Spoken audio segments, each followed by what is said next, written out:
नमस्कार. सिटी न्यूजच्या रात्री 10च्या बुलेटिनमध्ये प्रेक्षकांचं मनपूर्वक स्वागत. आज दिनांक 15 नोव्हेंबर 2025 वार शनिवार. बातमीची सुरुवात करूया सुविचार मालेने.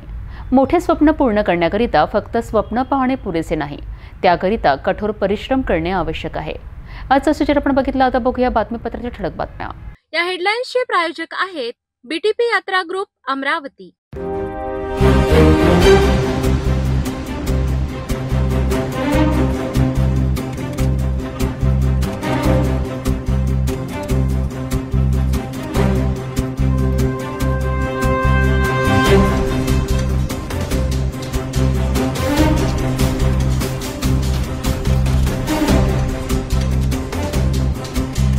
आपण ठळक बातम्या बघितल्या. आता घेऊया छोटासा ब्रेक. शादी और ब्याह की शुरुआत आराधना साड़ी के साथ.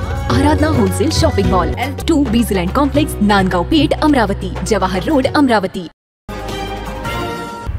ब्रेकनंतर बघूया सविस्तर बातम्या. सुरुवातीला एक नजर टाकूया शहरातील गुन्हेगारी क्षेत्रातील घडामोडींवर.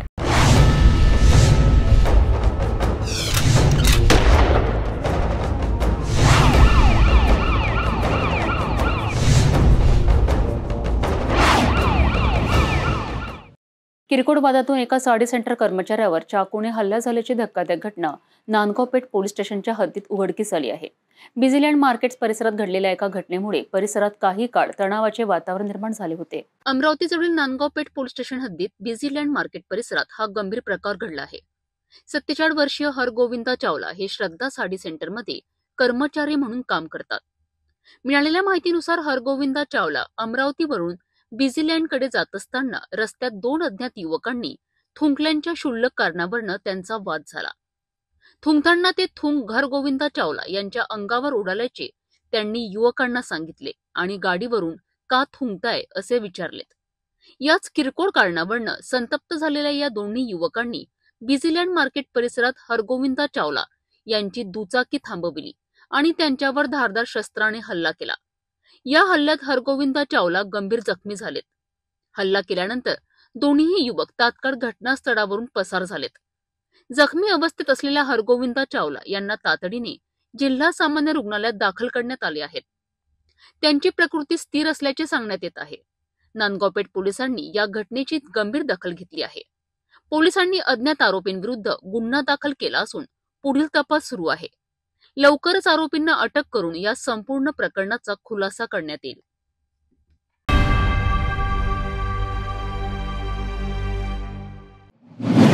अमरावतीत तृतीय पंथांच्या बळजबरीच्या धर्मांतरांचा गंभीर आरोप समोर आला आहे. मुस्लिम धर्मात जबरदस्तीने धर्मांतरण करून घेतल्याचा आरोप करत तृतीय पंथीयांनी थेट भाजपा खासदार डॉक्टर अनिल बोंडे यांच्या कार्यालयात धाव घेतली आहे. या प्रकरणामुळे शहरात मोठी खळबळ उडाली आहे. या विषयाला घेऊन खासदार डॉक्टर अनिल बोंडे यांनी पत्रकार परिषद घेऊन याविषयीची माहिती दिली आहे. अमरावतीमध्ये तृतीयपंथीयांच्या बळजबरी धर्मांतरणाचा धक्कादायक प्रकार समोर आला आहे. तृतीयपंथीय महामंडलेश्वर आखाड्यांच्या प्रमुख मातंगी नंदगिरी आणि त्यांच्या सहकाऱ्यांनी आरोप केला आहे की काही मुस्लिम किन्नरांनी त्यांच्यावर दबाव टाकून मुस्लिम धर्म स्वीकारण्यास भाग पाडले. त्यांच्या म्हणण्यानुसार धर्मांतर केल्यानंतर त्यांच्यावर वारंवार अत्याचार होत होते. त्यामुळे अखेर त्यांनी कुंभमेळ्यात पुन्हा विधिवत हिंदू धर्म स्वीकारला.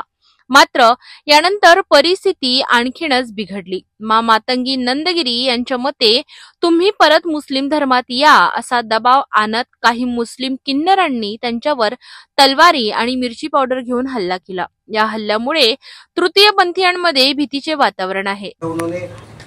कलमा पढ़ने के लिए बोला है कि ये कलमा पढ़ो. उसके बाद मुझे फिर उनके समाज में लिया और बाद में मैं मेरे हिंदू समाज में आई हूँ. तो किन्नर अखाड़े में आई थी तो उस टाइम के तो मेरे पास पूरे सबूत है. मेरा पट्टा अभिषेक हुआ, मुझे किन्नर अखाड़े ने ये कर दिया है और ये उनके है. ये देखो ऐसा जाना पड़ता, ऐसा नहीं जा सकते. पठानी पहन के पेठा बांध के ऐसा लेके जाते हैं. नमाज को भी लेके जाते, जबरदस्ती नमाज पढ़ने के लिए लगाते. इसमें आपकी फोटो है क्या? हाँ, मेरी फोटो, इनकी फोटो, इनकी फोटो है, हमारी सबकी फोटोज है. देखो तो तुम्हाला मोबाईल वर पाठवता येईल. हाँ ना. और बाद में मैं अपने ये देखो ये परवीन है ना, ये ब्रेन वॉश करती है सबका घरों में। वो खुद हिंदू का बच्चा है। ये तो खुद ही है, ये समाज की, क्या आदिवासी समाज से। ये आम्रपाली है मेरे बाजू। ये ऐसे लेडीज वस्त्र में नहीं लेके जा सकते वहां पे, वो पठानी पहनना पड़ता, फेटा बांधना पड़ता, हर चीज करके फिर वहां लेके जाते हैं। और बाद में तो तुमको पता ही कि 2025 में मैं अपने धर्म में वापस आई हूँ, जो नाम लिया गया है वो भी सब डॉक्यूमेंट्स है मेरे पास, अभी भी मेरे सर्टिफिकेट वगैरह सब है। ये देखो वापस मैं आई हूँ। दरम्यान भाजपा खासदार अनिल बोंडे यांनी गंभीर आरोप केला आहे की अमरावतीत एका मौलवीकडून तृतीयपंथीयांचे जबरदस्ती धर्मांतरण करण्याचे रॅकेट चालले आहे। त्यांनी पोलिसांकडे तात्काळ हल्लेखोर किन्नरांवर कारवाई करण्याची मागणी केली आहे। काही दिवसांपूर्वी बजरंग टेकडी परिसरात धर्मांतरणावरून झालेल्या वादातून देखील मारामारी झाल्याचा उल्लेख करण्यात आला आहे। ही संपूर्ण माहिती आयोजित पत्रकार परिषदेत देण्यात आली। तेव्हा समाजातल्या दुर्लक्षित घटकांवर सुद्धा मुस्लिम धर्मांतराकरता बळजबरी होऊ शकते हे माझ्या कल्पनेच्या पलीकडचं होतं। परंतु म्हणजे कल्पनेच्या पलीकडे यासाठी की मी याचा विचारच कधी केला नव्हता। परंतु जेव्हा पाहिलं की म्हणजे ह्या स्वतःच्या जीवाला, प्रत्येकाला जीव प्यारा असतो, तो माणूस असो, स्त्री असो, तृतीयपंथी असो, परंतु स्वतःच्या जीवाचं रक्षण व्हावं हे जे मुस्लिम जिहादी आहे, मुस्लिम जिहादी म्हणजे तृतीयपंथी आहे, त्याच्याबरोबर मुस्लिमही आहे सोबत, हे तृतीयपंथी पण मुस्लिम आहे, त्यांच्यासोबत मुलं आहे। मी अजून अर्धाच पार्ट सांगितलेला आहे। याच्यामधलं सेक्स्युअल रॅकेट हे मोठ्या प्रमाणात ते मुस्लिम युवक त्या मुस्लिम तृतीयपंथीयांसोबत काय करतात ते सुद्धा आहे त्यांच्याजवळ। ते मी आज डिस्क्लोज करत नाही, योग्य वेळ येताना ते डिस्क्लोज करू। परंतु यासोबतच ड्रग्जचं, गुटख्याचं, अवैध धंद्याचं हे सुद्धा रॅकेट मोठ्या प्रमाणात आहे। आणि ते नुसतं अमरावतीपुरतं नाही, तर अचलपूर आहे, आर्णी आहे, इंदोर आहे, उज्जैनपर्यंत त्यांचा विस्तार यांच्या माध्यमातून, तृतीयपंथीयांच्या माध्यमातून करण्यासाठी यांच्यावर दबाव आणला जातो। म्हणजे पहिल्यांदा कन्व्हर्शन करायचं, त्यांना ते काम करायला लावायचं, मग ब्लॅकमेल करायचं। अमरावतीत तृतीयपंथीयांमध्ये धर्मांतरणाच्या आरोपांमुळे निर्माण झालेल्या चर्चेला एक वेगळंच वळण मिळालेलं आहे। राज्यसभा खासदार डॉक्टर अनिल बोंडे यांच्या निवासस्थानी काही तृतीयपंथीयांनी समाजातील काही सदस्यांवर धर्मांतरण करण्याचा आरोप केला होता। मात्र सिटी न्यूजने नाण्याच्या दोन्ही बाजू तपासत आरोप करणारे आणि आरोपित अशा दोन्ही बाजूंशी संवाद साधण्याचा प्रयत्न केला। या दरम्यान तृतीयपंथीयांच्या साबणपुरा किन्नर आखाड्यातील प्रतिनिधींनी स्पष्ट केलं आहे की कोणावरही जबरदस्तीने धर्मांतरण करण्याचा प्रयत्न केला नाही आणि असं कधीही होणारही नाही। त्यांनी आवाहन केलं आहे की हा आमचा समाजातील वाद आहे, आज नाही तर उद्या मिटेल।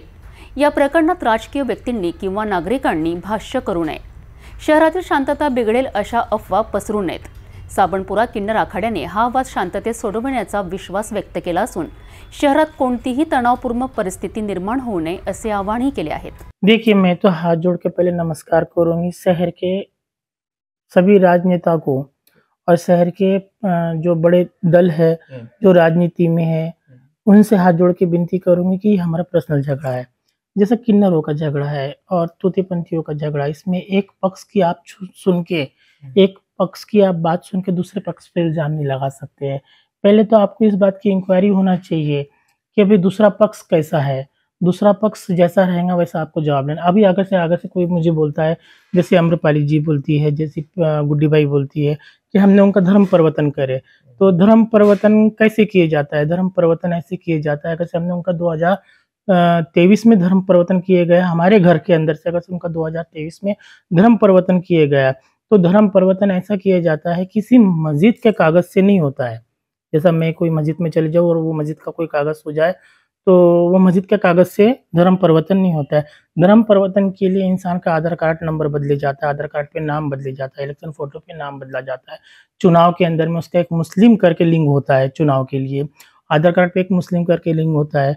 अगर से हम इनका धर्म परिवर्तन करते, जैसे गुड्डी बाई का बात हो रही है, जैसे गुड्डी बाई किसी राजनेता में जाके हमारे ऊपर में इल्जाम लगाती है, या हम नाम नहीं लेना चाहते उन लोगों का, पर हम उन लोगों से विनती करना चाहते हैं कि आप दोनों पक्ष की सुनो। देखो, ये तो श्रद्धा की बात होती है, कोई दरगाह में जाना, कोई मंदिर में जाना, मैं भी अम्बा देवी जाती हूँ, मैं भी महावर जाती हूँ, मैं भी अक्कलकोट जाती हूँ, तिरुपति बालाजी भी जाती हैं। तो ये अपनी श्रद्धा की बात है, श्रद्धा कहीं पे भी लेके जाती है, श्रद्धा कहीं पे भी लेके जाती है।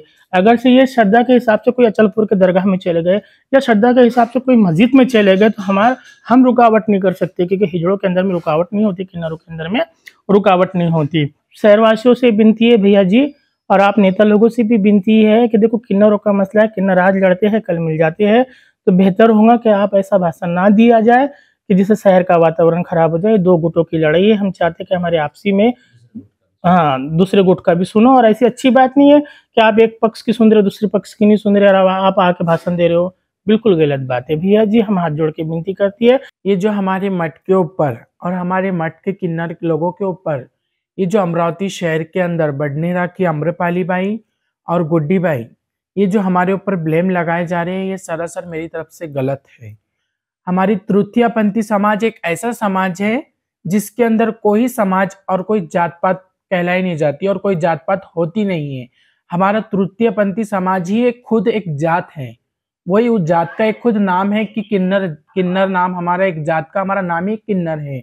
और हमारे घर में हर जात का किन्नर मिलेगा और आपको हर किस्म का किन्नर मिलेगा, ऐसा कुछ नहीं होता। ये जो हमारे ऊपर ब्लेम लगाए जा रहे हैं ये मेरी तरफ से सरासर झूठ है और ये गलत है।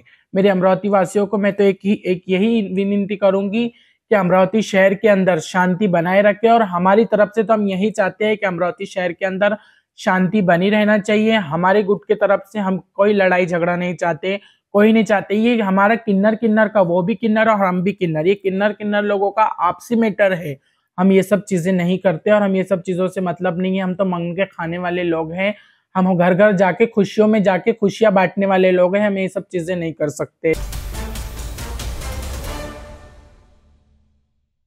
नगर परिषद आणि नगरपंचायत निवडणुकांकरिता नामनिर्देशन प्रक्रियेत राज्य निवडणूक आयोगानं मोठा निर्णय घेतला आहे।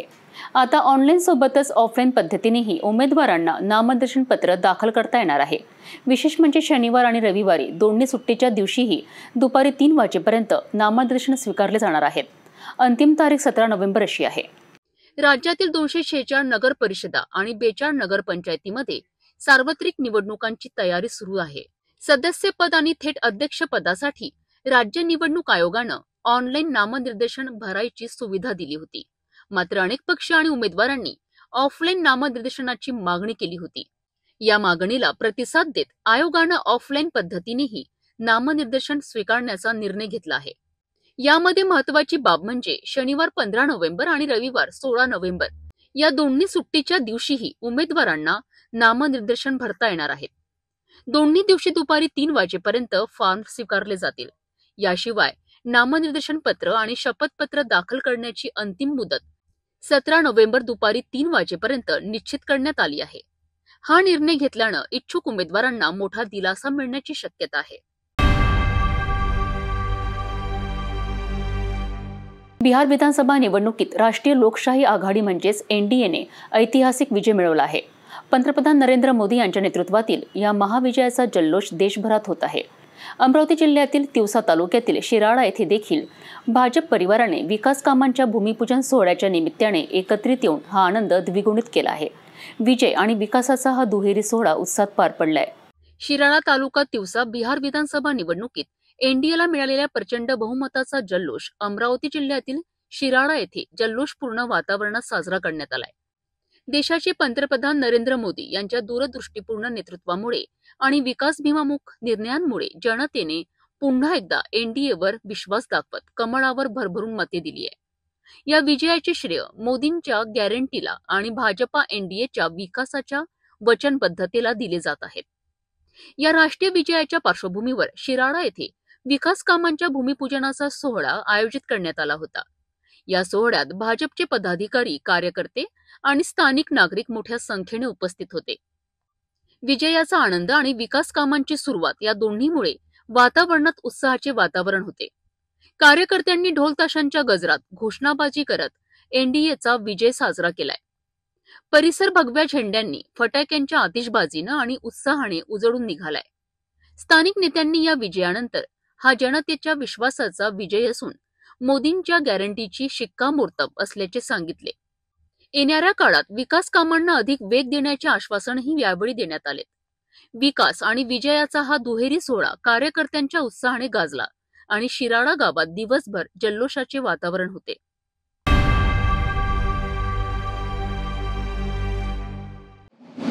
कौंडण्यपूरच्या अंबा रुक्मिणी महोत्सव 2025ची सुरुवात यंदा अत्यंत भव्य आणि अनोख्या उपक्रमाने झाली आहे.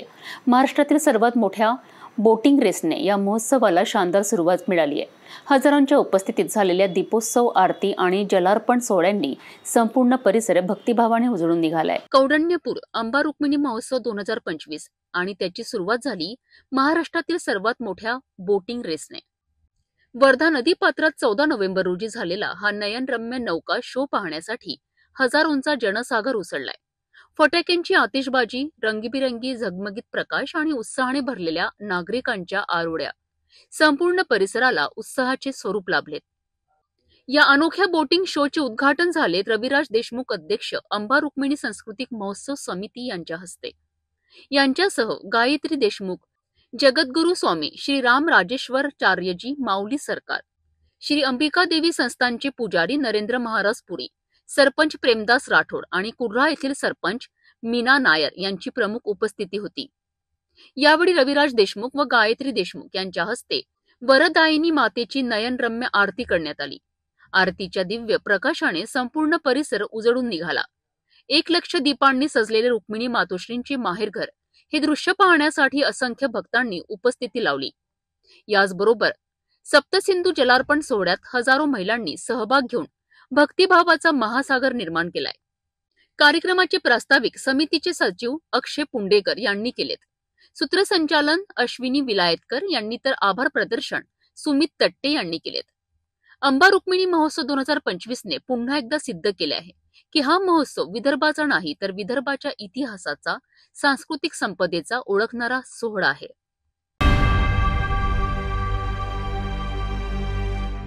तपोवनपासून फक्त 1.5 किलोमीटर अंतरावर राधानगरी लेआउट लेक व्ह्यू प्लॉटसह मोजकेच प्लॉट शिल्लक. त्वरित संपर्क करा 9930706667 किंवा 7620433325 या क्रमांकावर.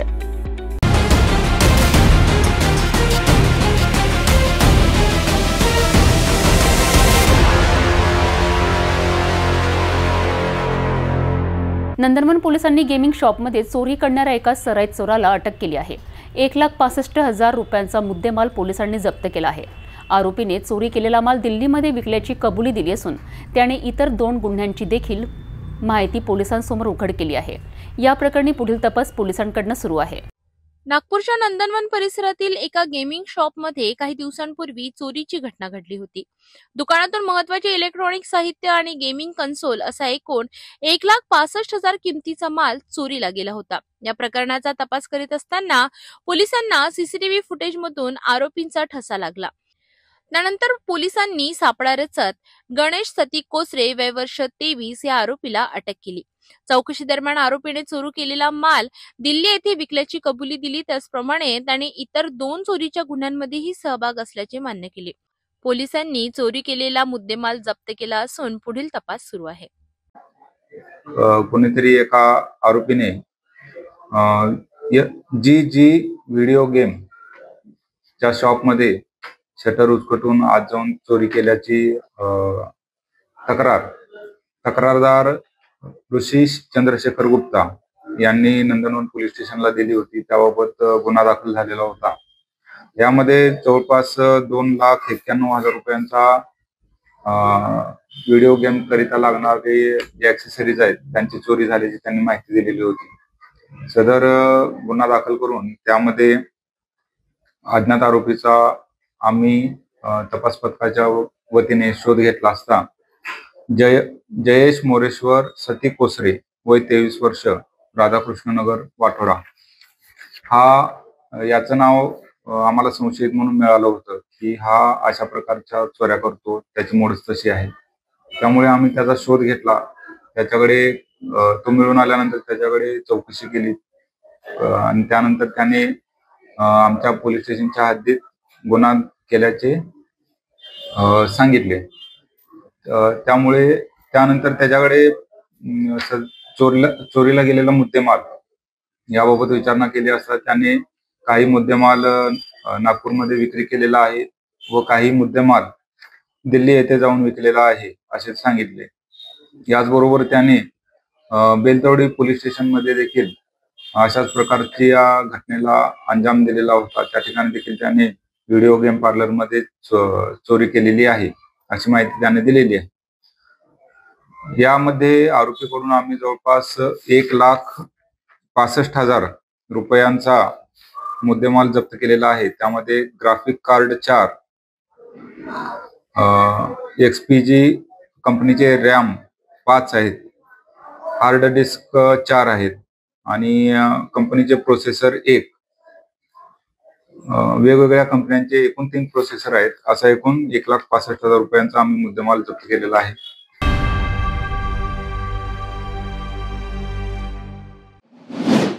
नागपूर जबलपूर राष्ट्रीय महामार्ग क्रमांक 44 वर भीषण अपघात। रामटेक पोलीस स्टेशन हद्दीत येणाऱ्या आंबडी उडान पुलावर शनिवारी सकाळी एका अज्ञात वाहनाने धडक दिल्याने एका वेडसर महिलेचा मृत्यू झाला आहे। टोल प्लाझाच्या कर्मचाऱ्यांना हा मृतदेह सकाळी 8च्या सुमारास आढळलाय। या घटनेची माहिती मिळाल्यानंतरही रामटेक पोलिसांच्या उशिराने पोहोचण्यावर नागरिकांनी नाराजी व्यक्त केली आहे। 15 नोव्हेंबर रोजी सकाळी अंदाजे 8 वाजता नागपूर जबलपूर राष्ट्रीय महामार्ग क्रमांक 44 वरील आंबडी उडान पुलावर अंदाजे 50 ते 55 वर्षीय वयाच्या वेडसर महिलेचा मृतदेह आढळून आला आहे। ओरिएंटल टोल प्लाझाचे कर्मचारी नियमित पेट्रोलिंग करीत असताना त्यांनी हा मृतदेह रस्त्याच्या कडेला पाहिला।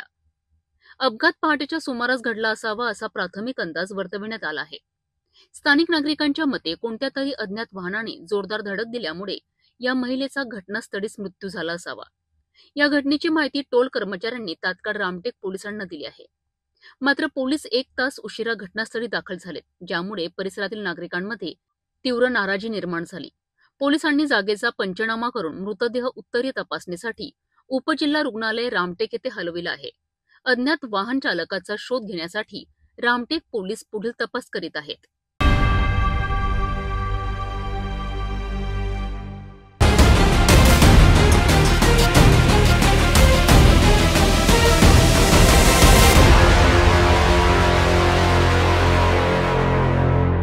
नागपूरमध्ये दिवसाढवळ्या घडलेल्या खुनाच्या घटनेने पुन्हा एकदा शहराच्या सुरक्षेवर प्रश्नचिन्ह निर्माण झाले आहे। यशोदानगर पोलीस ठाण्याच्या हद्दीत असलेल्या विटाभट्टी चौकात एका युवकाची निर्घुण हत्या करण्यात आली आहे। मृतकाची ओळख सचिन शाहू अशी झाली असून या घटनेनंतर परिसरात भीतीचे वातावरण निर्माण झाले आहे। यामध्ये मृतकाच्या भावाने पोलिसांवर गंभीर आरोप केले असून आरोपींच्या तात्काळ अटकेची मागणी केली आहे। 15 नोव्हेंबर रोजी दुपारच्या सुमारास यशोधरानगर पोलीस ठाण्याच्या हद्दीत असलेल्या विटाभट्टी चौक येथे एक धक्कादायक प्रकार घडला। दिवसाढवळ्या भरचौकात सचिन शाहू याच्यावर हल्ला करून त्याची हत्या करण्यात आली। अचानक झालेल्या या हल्ल्यामुळे नागरिकांमध्ये एकच धावपळ उडाली। घटना इतकी गंभीर होती की आसपासच्या लोकांनी पोलिसांना तात्काळ माहिती दिली, मात्र पोलिसांच्या उशिरा पोहोचल्याचा आरोप मृतकाच्या भावाने केलाय। त्यांच्या म्हणण्यानुसार सचिनला अनेक दिवसांपासून धमक्या मिळत होत्या। याबाबत पोलिसांना माहिती देण्यात आली होती, परंतु कोणतीही कारवाई करण्यात आली नाही। या खुनानंतर परिसरात तणावाचे वातावरण असून नागपूर पोलिसांच्या कार्यक्षमतेवर पुन्हा एकदा प्रश्नचिन्ह निर्माण झाले आहे। दरम्यान पोलिसांनी घटनास्थळाचा पंचनामा करून तपास सुरू केला असून आरोपीचा शोध घेण्यासाठी विशेष पथक स्थापन केले आहे। मेरा नाम दीपक शाहू है, मैं उसका दूसरा नंबर का भाई हूँ, मैं इससे छोटा हूँ। आज से करीबन 1 महीने पहले 31 तारीख को हमारे घर पे उन लोग ने हमला किए थे। और हमला सिर्फ इस बात पे हुआ था, उसका जो लड़का है क्या नाम है, शायद उसका परम नाम है, नहीं बड़ा वाला लड़का अंगद नाम है, वो क्या करता था नॉनवेज वगैरह खाता था और वो गणेश जी के मंडल में आगे बैठता था और सबको बताता कि मैं ये खाया। तो वही कुछ ऐसी बात में मेरे भाई ने उसको कुछ बोला था, तो बाद में वो घर गया और घर से अपने पूरे लोगों को लेके आया। उसकी माँ और 2-3 लड़के और सरदार थे, उनको लेके आया। मेरे घर में हमला हुआ, मेरे माँ बाप भाइयों को सबको मारा गया। मैं वहाँ नहीं था तो मैं को कुछ भी लगा, लेकिन इतना बुरी तरीके से मारा गया था कि जिसकी कोई हद नहीं। ठीक है, यहाँ पे थाने में कंप्लेंट लिखाने आया तो कंप्लेंट नहीं लिए। उसके बाद फिर वो PSI, यहाँ पे PSI है, पाटिल नाम है उसका, उसने क्या बोले 5000 रुपये दो तो कंप्लेंट लेता, बोले नहीं तो नहीं लेता बोले। मैं बाद में उसको मेरे भाई ने मेरे को फोन लगाया, मेरे को पूछे, बोले दीपक तेरे पास 5000 रुपये होंगे तो दे दे, ये PSI सर बोल रहे हैं कि अगर 5000 रुपये देंगे तो मैं उसको उठाता, नहीं तो नहीं उठाता करके, मैं कुछ कार्रवाई नहीं करूंगा करके। PSI पाटिल करके है, वो पावर ग्रिड चौक में रहता है, इतना भी मेरे को मालूम है। ठीक है, तो क्या बोलते हैं, उसके बाद उसने फिर मैंने बोला मेरे पास अभी नहीं है, मैं कल परसों देखता है। तो फिर मेरे भाई ने उस मैटर को छोड़ दिया और डीसीपी ऑफिस में गए, वहाँ के जरिए कंप्लेन। ये थानों की वजह, थानों में तो कंप्लेन हुई नहीं। क्यों नहीं हुई? क्योंकि उनसे अच्छी सेटिंग चलती है पुलिस वालों। क्यों बोलूँगी कि उनके पूरे इलीगल काम है, सब कुछ जानते हैं क्या काम है, पूरे साउथ समाज पूरा मोहल्ला जानता है क्या काम है उनका, ठीक है। लेकिन उनके ऊपर कोई थाने वाला, कोई पुलिस वाला कभी कार्रवाई नहीं करता। भीख मिलती है पुलिस वालों को तो कार्रवाई कैसे करेंगे? बस यही एक बात है। और अगर आज न्याय नहीं मिला ना, तो मैं वादा करता हूँ आज के बाद ये एरिया में अगर एक भी इलीगल काम चला ना, मैं पूरे यहाँ के थाने के स्थिति करके रख दूंगा। एक की वीडियो बना के रोज नेट में डालूंगा। आज हम ये जो यशोधरा थाने के अंतर्गत आए हैं, यहाँ पर सचिन साहू नामक व्यक्ति का जो हुआ, ये भारतीय जनता पार्टी का बहुत ही अच्छा कार्यकर्ता था। गणपति के समय पे उसका ना सोनू गौर करके जो सरदार है, उनके साथ में उसका विवाद हुआ। विवाद होने के बाद में उसने आकर के थाने में कंप्लेंट भी करा, और कंप्लेंट करने के बाद में थाने की तरफ से कोई उसको रिस्पॉन्स नहीं मिला। फिर वो कहते ना डीसीपी ऑफिस गया, सीपी ऑफिस गया। वहां पर जाने के बाद में वो लोगों का आपस में बैठ करके समझौता वगैरह सब चीजें हुआ। समझौता होने के बाद में अभी तक के 2-3 महीनों से सब चीजें नॉर्मल था। मगर आज के दिन भी वो सवेरे के समय हमारे साथ में भारतीय जनता पार्टी के जो कार्यक्रम चालू था, उस कार्यक्रम में था मेरे साथ में 12 बजे तक के हमारे साथ में था। वो पूरे के पूरे काम करने के बाद में एकाएक करते ना पीछे से किसने आकर के वार करा, वही चीज अभी तक के समझ में नहीं आ रही है। और उसके साथ में अभी तक के जब वो था, जब हम कल थाने में आए, तो थाने का एक जो कल कर्मचारी है, उस कल ना सचिन साहू जो जिनका मर्डर हुआ, उसके पिताजी को यहाँ के पुलिस वालों ने चिल्ला करके भगाए। तब जाकर के आज वो उनके पिताजी साथ में आज यहाँ पर ये जितने भी लोग खड़े हैं, इसी से आप अंदाजा लगा सकते हो कि वो हमारा कितना अच्छा लड़का कार्यकर्ता था। उसके ऊपर पे गुनाह दाखिल एक भी नहीं है, मगर परिवार को चलाने वाला ना एक में वो लड़का था वो। और उसके साथ में उसके आज बच्चे का भी जन्मदिन है। उसके बच्चे का आज है ना पहला जन्मदिन है। आज बताइए कि वो बच्चे के जन्मदिन की तैयारी कर रहा, और उस बीच में उसका इस तरीके से दुखद घटना हो गई कि ना उसके लिए शब्द नहीं है हमारे पास।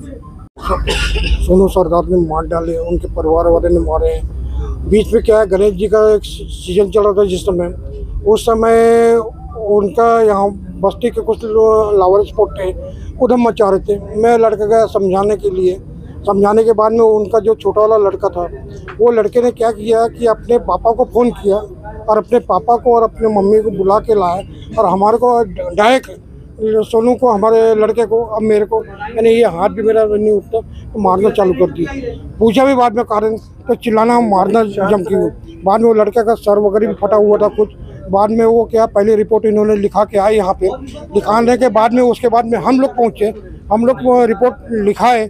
मैंने उनको पूछा, बोला जो लड़के ने बताया उनका नाम नहीं। तो पुलिस वाले क्या बोलते, जो राइटर थे, राइटर बोलते कि वो नाबालिग है, नाबालिग को इन्हें रिपोर्ट नहीं, इन्हें नाम नहीं लिखा जाता। तो मतलब ठीक है, बोला मत लिखो नाम इसमें। तो बाद में क्या हुआ कि मैंने इनको ये बोला कि भाई जो अपना अभी हमला हुआ, दोबारा हमला ना हो। तो पुलिस वालों को यही बोला, देखो हमारे परिवार को सिक्योरिटी दो। आज जो सिक्योरिटी दिए हुए थे, तो आज ये तकलीफ नहीं होती, आज मेरा लड़का नहीं मारा जाता। आज क्योंकि कारण क्या है कि मेरे लड़के का आज नाती का जन्मदिन है, और जन्मदिन की तैयारी हम लोग कर रहे थे। मैं गया था हिंगना से वापस आके मैं भी सामान कुछ ले रहा था, मेरा लड़का भी सामान कुछ लेने आया था। और वो लेने के आने के बाद में अब किस प्रकार से हमला हुआ, जबकि मेरे छोटे लड़के ने मेरे को बताया कि पापा ऐसी बात हो गई है, भैया तो चला गया। तो मैं भी सामान का रानी दूंगा अपने यहाँ पे काजियस में ले रहा था, और वैसे मैं सुना तो वो सामान फेंक के मैं वापस आया। मैं घर में जब पता चला तो ऐसी बात नहीं। फिर यहाँ पे आया मैं चौक में, तो लाश पड़ी थी लड़के की। मतलब तो यहाँ पे आने के बाद में जो पुलिस वाले थे, पुलिस वालों को मेरी औरत घरवाली और मैं आए, जब हम लोग आने के बाद में मैं यहाँ पे रोना चिल्लाना, भाई लड़का मारा हुआ मेरा। तो लड़के का दुख तो मेरे को यानी है ना, तो मैं जब लड़के का दुख है तो मैंने पुलिस वालों को चिल्लाना चालू किया। चिल्ला रहा था तो मेरे को एक पुलिस वालों ने जो बोले कि चिल्लाओ मत, बोले आप बोले चुपचाप रहो, बोले चिल्लाओ मत। तो वो पुलिस वाले को, यानी उनको मालूम है कि कौन सा पुलिस वाला है, मैं तो नाम नहीं जानता, कुछ भी नहीं जानता, लेकिन एक उन्होंने देखा और उनके सामने की बात है, जबकि यानी उनको बोल रहा कि यानी क्या आपके बेटे का किससे विवाद हुआ था, किसने मारा, क्या बताना चाहेंगे आप? आपके बेटे का किससे विवाद हुआ था, झगड़ा, और किसने मारा, क्या बताना चाहेंगे आप? क्या नाम है उनका? वो पूरा गौर परिवार, यानी सोनू सरदार सबके नाम।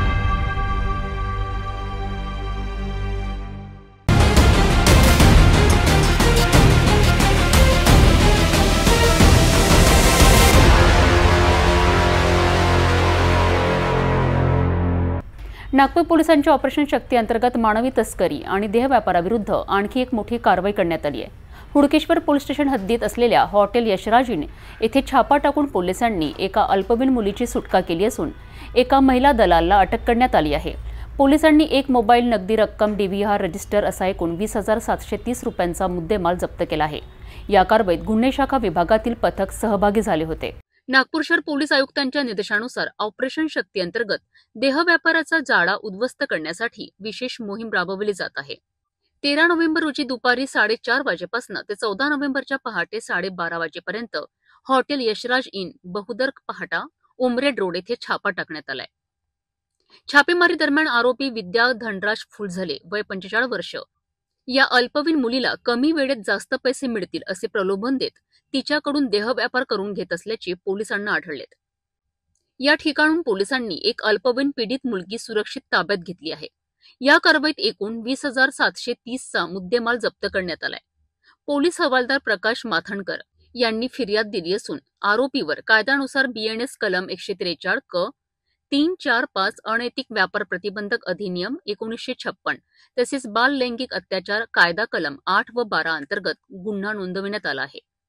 अल्पवयीन मुलगी आणि आरोपी यांची वैद्यकीय तपासणी करून पुढील तपासासाठी सर्व कागदपत्रांसह प्रकरण हुडकेश्वर पोलिसांच्या ताब्यात देण्यात आले आहेत. ऑपरेशन शक्ती अंतर्गत नागपूर पोलिसांची ही कारवाई पुन्हा एकदा देह व्यापार विरोधातील कठोर भूमिका स्पष्ट करते. आम्हाला माहिती मिळाली होती आमच्या इथल्या एका अंमलदाराला की ही जी आरोपी आहे विद्या फुलझले ही आपल्या घरी किंवा इतर हॉटेल लॉजेसमध्ये अल्पवयीन मुलींना देह व्यापाराकरता ती उपलब्ध करून देते अशी माहिती मिळाली होती. अशा माहितीवरून आम्ही बोगस पंच असं सर्व प्रोव्हाइड केलं आणि आमची कारवाई केली. कारवाई झाल्यानंतर जसं कारवाईच्या आधीच म्हणजे आमची जी फंटर पंचनामा कारवाई चालू होते त्या दरम्यानच विद्याने बोगस ग्राहकाला त्या मुलीचे फोटो आणि 2500 रुपये असा आकडा असं लिहून मेसेज केली होती आणि दिगोरी चौकात भेटासाठी बोलावलं होतं. त्यामुळे आम्ही फंटर पंचनामा कारवाई केल्यानंतर सर्व पंच आम्ही सर्व दिगोरी चौकात पोहोचलो. त्या ठिकाणी बोगस ग्राहकाने विद्याला फोन केला असता ती त्या पीडित मुलीसह त्या ठिकाणी आली. त्यानंतर ते तिघही एका घरी गेले. त्यांच्या पाठीमागं आम्ही लोक गेलो. त्या घरी काही वेळ थांबल्यानंतर ही विद्या त्या मुलीला आणि बोगस ग्राहकाला त्या दिगोरी नाकाच्या त्या यशराजी इन जे ओय हॉटेल आहे त्या ठिकाणी घेऊन गेली. त्या ठिकाणी गेले असता मग आमची रेड कारवाई त्या ठिकाणी झाली. याच्यामध्ये पीडिता जी आहे तिचे दोन्ही आईवडील मरण पावले आहे. ती असे दोन्ही भांड्याचे काम करतात. एका महिलेच्या मार्फतीने या विद्याशी तिचा संपर्क आला आणि मग विद्याने तिला या वाईट मार्गाने तिला वळवले देह विक्री व्यवसायाच्या. अशा प्रकारची ती घटना आहे. मुलगी ही अल्पवयीन आहे आणि एका अन्य महिलेने तिचे एक बोगस आधार कार्ड सुद्धा बनवून दिलेले आहे अशी सुद्धा माहिती प्राप्त झालेली आहे.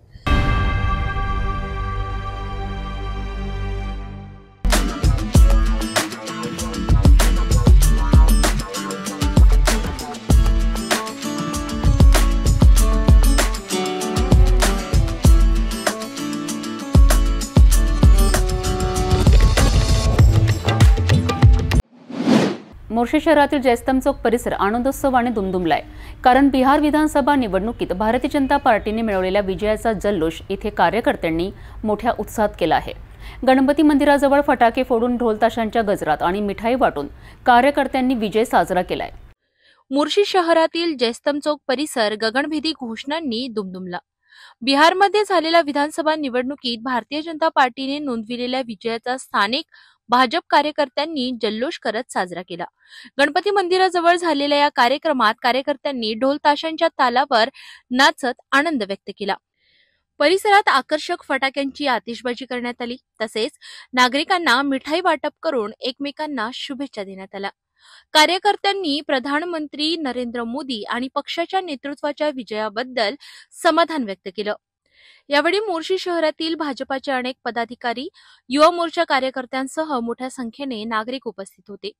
मोर्शी शहरात झालेला हा जल्लोष बिहारमधील राजकीय घडामोडींवरील स्थानिक जनतेच्या उत्सुकतेचे प्रतीक असल्याचेही बोलले जात आहे. मोर्शी शहराची होऊ घातलेली 2 तारखेची निवडणूक ही भारतीय जनता पार्टी 100% बहुमताने जिंकेल आणि या निवडणुकीमुळे सर्व कार्यकर्त्यांमध्ये अतिशय आनंदाचे वातावरण आणि जल्लोषाचे वातावरण झालेले आहे.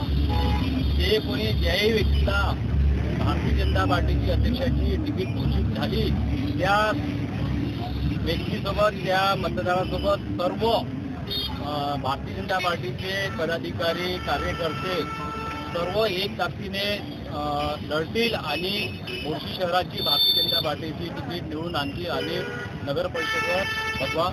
ज्याप्रमाणे बिहारमध्ये एक गायक मैथिली ठाकूर यांना भारतीय जनता पक्षाने विश्वास ठेवून तिकीट दिली, त्याप्रमाणे येणाऱ्या काळात सुद्धा युवकांना मोठ्या प्रमाणात भारतीय जनता पक्ष उमेदवारी देतील आणि ती सर्व एकजुटीने एकत्र होऊन विजयी करतील हा विश्वास मला एक युवक म्हणून द्यायचा आहे. भारतीय जनता पार्टीने बिहारमध्ये प्रचंड विजय साजरा केलेला आहे.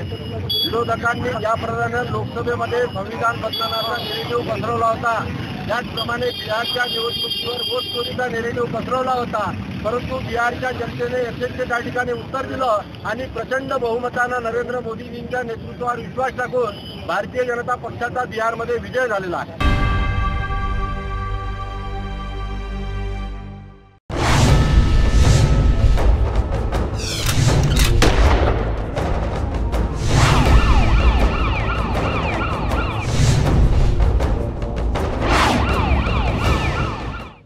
नाशिक ग्रामीण पोलिसांनी मोठी धडक कारवाई केली आहे. स्थानिक गुन्हे शाखेच्या पथकाने तब्बल 11 लाखांच्या अवैध मद्याची खेप जप्त केली आहे. हा माल पंजाब मार्गासाठी मुंबई-आग्रा महामार्गातून वाहतूक केला जात होता. या प्रकरणात एका सराईत तस्कराला अटक करण्यात आली असून त्याच्यावर आधीच अनेक गुन्हे नोंद आहेत. निवडणुकांच्या पार्श्वभूमीवर पोलिसांची ही कारवाई मोठ्या चर्चेत आहे. नाशिक जिल्ह्यातील येऊ घातलेल्या निवडणुकांच्या पार्श्वभूमीवर अवैध धंद्यांवर टांगती तलवार आणण्यासाठी नाशिक ग्रामीण पोलिसांनी कडक मोहीम सुरू केली आहे. अधीक्षक बाळासाहेब पाटील यांच्या निर्देशानुसार अवैध जनावरांची तस्करी, अंमली पदार्थांची वाहतूक आणि राज्याबाहेरील अवैध दारूंवर विशेष लक्ष ठेवण्यात येत आहे. या आदेशांची अंमलबजावणी करत स्थानिक गुन्हा शाखेचे पोलीस निरीक्षक रवींद्र मगर यांना गोपनीय माहिती मिळाली की मुंबई-आग्रा महामार्गावरून पंजाब राज्यासाठी अवैध मद मोठ्या प्रमाणात जाणार आहे. त्यामुळे धुळे नाक्यावर विशेष पथक तैनात करण्यात आले. कडक नाकाबंदी लावली गेली आणि काही वेळातच SML कंपनीचा MH15 AG 9699 क्रमांकाचा टेम्पो थांबवण्यात आलाय. टेम्पो तपासला असता त्यात पंजाब सेलसाठी असलेले मोठ्या प्रमाणातील मद्य आढळले. तब्बल 11 लाखांचा मुद्देमाल जप्त करण्यात आलाय. या प्रकरणात आशिष अमरचंद फिरोदिया राहणार आनंदवली नाशिक याला ताब्यात घेण्यात आले आहे. त्याच्यावर IPC कलम 223 आणि दारूबंदी कायद्यातील 65 नुसार गुन्हा दाखल झाला असून त्याला न्यायालयाने 4 दिवसांची पोलीस कस्टडी दिली आहे. सर्वात धक्कादायक बाब म्हणजे हा आरोपी सराईत तस्कर असून दारू तस्करी, दरोडा एकूण 7 गुन्ह्यांमध्ये तो पूर्वीपासून वॉन्टेड आहे. या मोठ्या कारवाईनंतर नाशिक ग्रामीण पोलिसांचे ऑपरेशन निवडणूक काळात अजून कठोर होणार असल्याचे संकेत मिळत आहेत. या प्रकरणाचा तपास पोलीस करीत आहेत.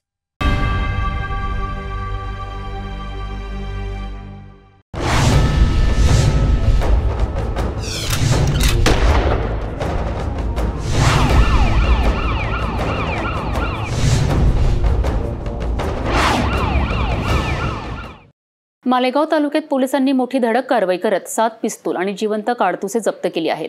धुळे शहरातून आलेल्या 2 संशयितांना ताब्यात घेऊन तपास सुरू आहे. संवेदनशील शहरात इतका मोठा शस्त्रसाठा मिळाल्याने पोलिसांची धावपळ वाढली आहे. मालेगाव शहराच्या सुरक्षेला हादरा देणारी मोठी कारवाई मालेगाव तालुका पोलिसांनी केली आहे. ग्रामीण पोलीस अधीक्षक बाळासाहेब पाटील आणि पोलीस निरीक्षक धुळे श्रीकांत धेवरे यांना मिळालेल्या गुप्त माहितीवरून ही धडक कारवाई करण्यात आली आहे.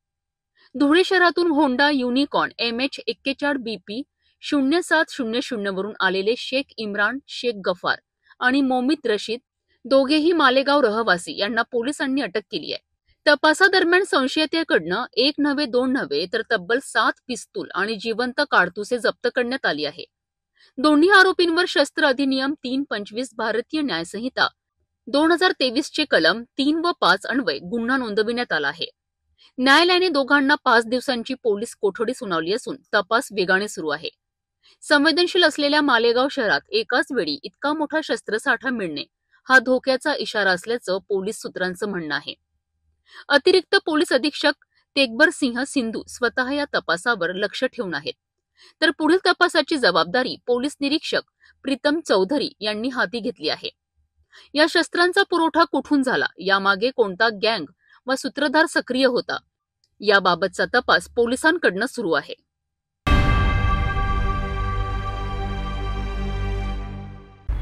जाता जाता पुन्हा एकदाच्या ठळक बातम्या. या हेडलाईन्सचे प्रायोजक आहेत बीटीपी यात्रा ग्रुप अमरावती.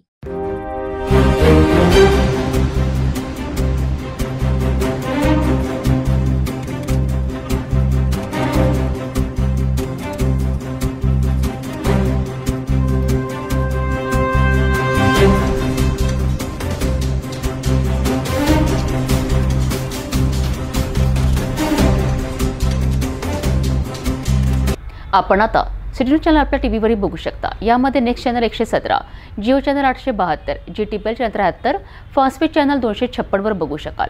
आता अमरावती जिल्ह्यानंतर विदर्भ आणि महाराष्ट्राचे दर्शक घर बसल्या आपल्या केबल टीव्हीवर सिटी न्यूज बातमी पाहू शकाल. यामध्ये Chhatrapati Sambhajinagar NST setup box number 14, Yavatmal setup box number 12, Washim setup box number 26, Nanded setup box number 17, Mahur setup box number 7, Akola RRC setup box number 899 वर बघू शकाल. लवकरच आम्ही आपल्यापर्यंत पोहोचणार आहोत. जर आपल्या टीव्हीवर सिटी न्यूज दिसत नसेल तर आपण आपल्या केबल ऑपरेटर संपर्क करावा. आपण सिटी न्यूज क्लबच्या व्यतिरिक्त यूट्यूब, फेसबुक, इंस्टाग्राम आणि ट्विटरवर बघू शकता. याकरिता सोशल मीडिया अकाउंट सबस्क्राईब करा, फॉलो करा, लाईक करा. यूट्यूब अकाउंट सबस्क्राईब करण्याकरिता सबस्क्राईब बटनाला क्लिक करा आणि बेल आयकॉन दाबायला विसरू नका, कारण सर्वाधिक समाचार आपल्यापर्यंत पोहोचणार आहेत. तसेच सिटी न्यूजचे फेसबुक पेज लाईक करा, इंस्टाग्राम आणि ट्विटर हँडल फॉलो करा. आपण व्हॉट्सॲपवर सुद्धा